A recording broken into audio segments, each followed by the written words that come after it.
All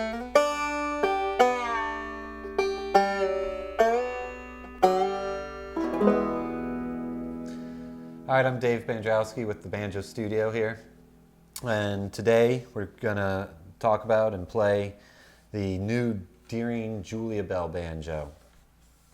This is a banjo that Deering worked with Alison Brown, the master banjoist Alison Brown, on to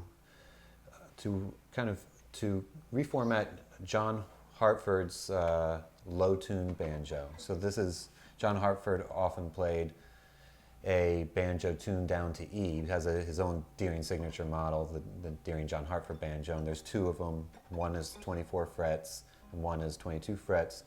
But he would often tune one of those down to E, because he would sing in the key of E a lot. Male voices often work better in the key of E. Pete Seeger did the same thing, but he extended his banjo, made a long neck banjo, added 3 more frets, and then could tune it down to E. This is a standard scale length banjo, but we tune it down to E. So it's using heavier gauge strings, a special head, thicker head that's designed by Remo that Deering worked with to really enhance those low end frequencies. So Deering and Alison Brown and the Hartford family all worked together. These inlays on this banjo are all John Hartford's actual drawings. They came from, a lot of it were on an album of his, and then some others were just hidden away that the Hartford family provided. You can see we have the Julia Bell inlay right here. The Julia Bell was a steamboat that John Hartford was a pilot on. He was very famously a riverboat pilot, as well as being a great musician, great banjo, fiddle player, and more. And so here all is inlays, and as well as Julia Bell up here.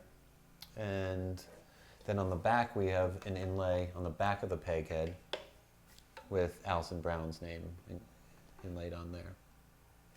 If we look while we're here, we can see the serial number, the end of the serial number. This is actually a neck number. The full serial number is inside the pot on a sticker, but the last 4 digits of the serial number are up here. And this, you can see which number of production this banjo came in. So this is 0006, and this was the 6th Julia Bell, Deering Julia Bell banjo made. The first one, Deering always keeps the first one of a new model, and then Alison Brown has 1 or maybe 2, and there might even be another prototype that got stamped. So this is definitely probably the first, at least the first 3 off of the production line that is available for consumers. So it's the number 6. So it's a collector's item, being in that top 10 there. Let me just, you can hear the rich sound that this banjo brings out, because it's tuned lower. The standard banjo is tuned to the key of G, open G. This is tuned to open E. So you use all the same fingerings to play.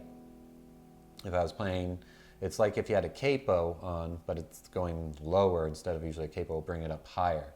So if I make a C chord shape on a standard tuning, this is now going to actually be an A chord, because it's the 4 chord.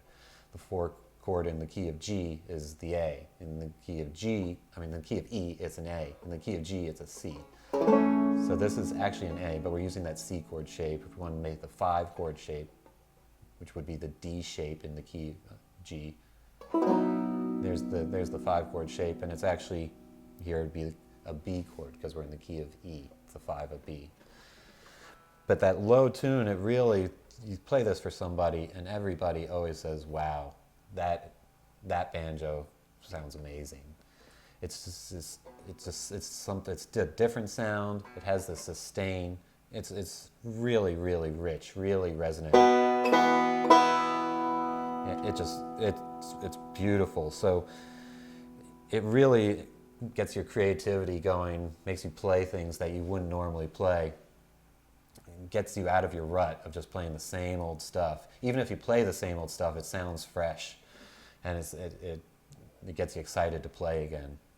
I have one of these myself, and I love playing it, and it's just refreshing to play.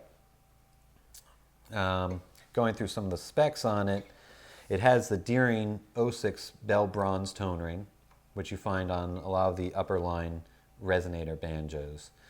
It's a very rich tone ring made of Bell Bronze.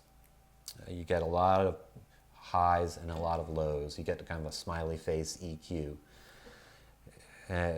We have it's a mahogany banjo. So we have a mahogany neck. So mahogany is the warmest of the tonal woods versus maple, which would be the brightest. Walnut somewhere in between. This is mahogany. So again, that adds to the warmth and really works well with the low-tuned E banjo. Mahogany resonator to match the neck. The resonator is actually made of poplar, and then we have a mahogany veneer. We have some black binding that really works well, and then these black tuning pegs. So it all kind of really comes together really smoothly and elegantly. Going back to the pot, we have 24 hooks and nuts. They're nickel plated, and all the hardware on the Deering upper line banjos, it's made of all zinc. So zinc's a dead metal.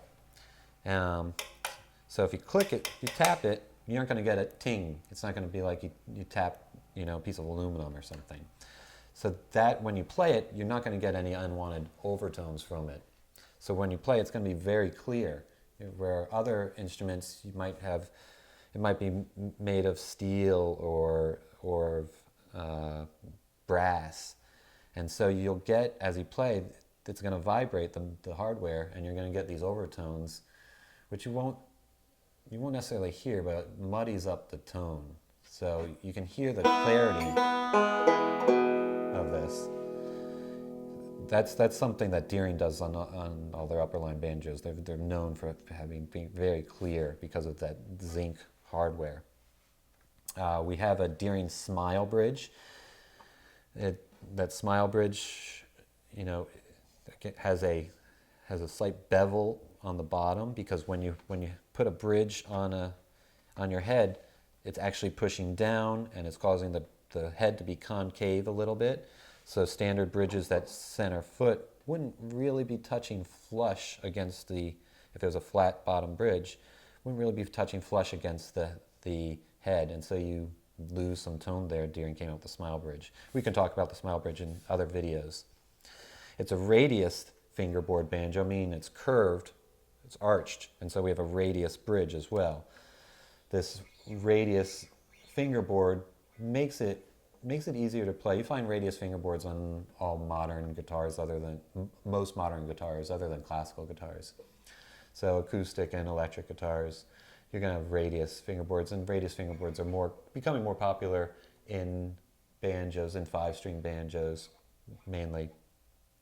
People like modern players like Bela Fleck and Noam Bukowski and Alison Brown, they all use radius fingerboards. It's a little easier to play. Your hands curve slightly. It just makes it a little easier to play. The big thing about radius fingerboards, I personally find, is having it radius. The strings are going to be slightly like this.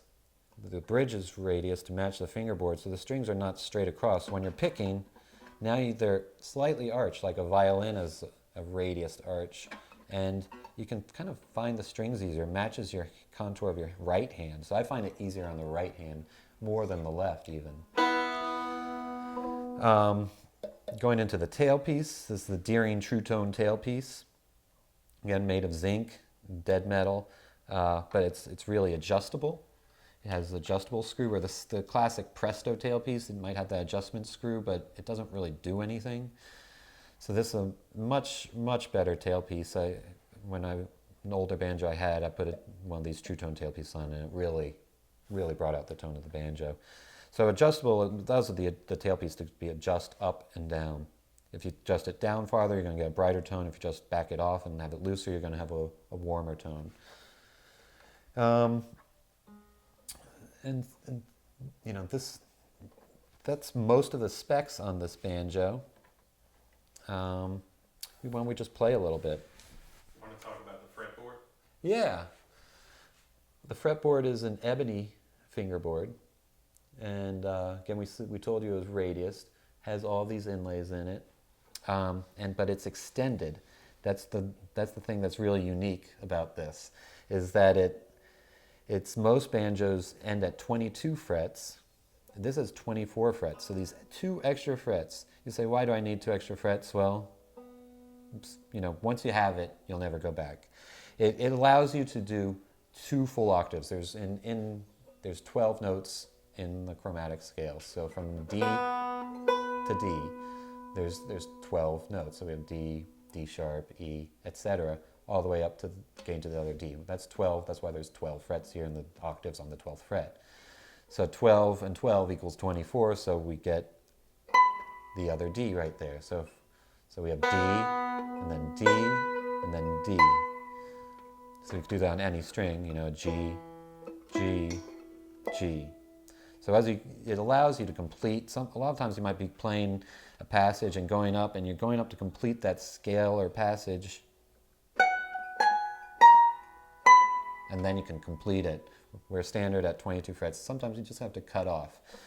So once you get and start using it, you really will like it, and really you won't go back. As long as, you know, if you're playing up here and playing up the neck.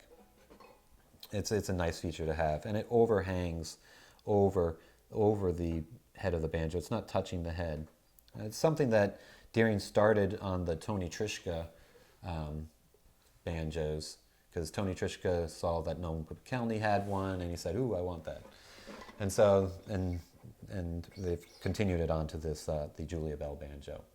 And if you can't remember where the 12th fret is, you can just go to the riverboat. Exactly.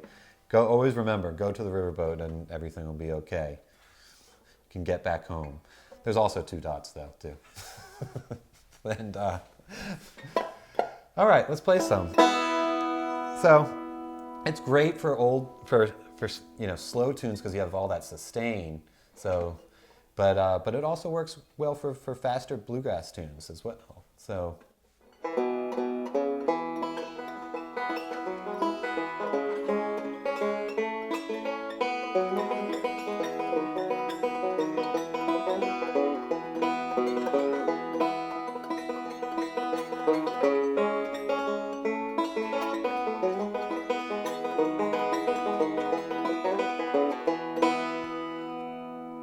There. Now, if we've speeded up, play.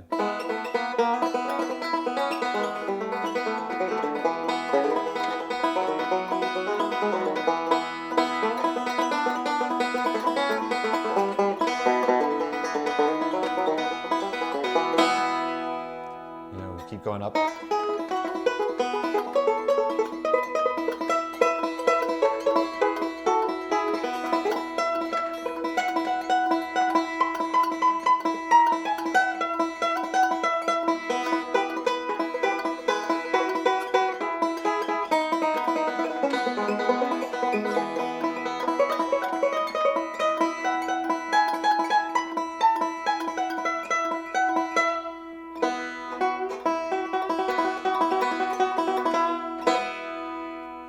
So it works for all styles, all different styles of music. It really just takes you, you know, again, makes you the same things you used to play sound fresh, and it gives you new ideas, gets you thinking again, gets you playing musically again. It really makes you want to play the banjo. So I really suggest, you know, it's great having, you know, a banjo that's tuned to standard G tuning, and then having a secondary banjo like the Julia Bell that's tuned lower, and you can just pick it up and play these other tunings. You know, as I mentioned, it's great for singing if you sing in the key of E. But then, just, you know, modern players such as Bela Fleck and Noam Bukowny, you know, play in alternate tunings, and that's why a lot of their music sounds fresh and musical. Doesn't just all sound straight and, you know, straight G tuning, every tune in the key of G. it sounds different and makes you want to listen to it. So anyway, it's the Deering Julia Belt banjo, the number 6. Actually, this one is. So this one's a real special banjo. Check it out.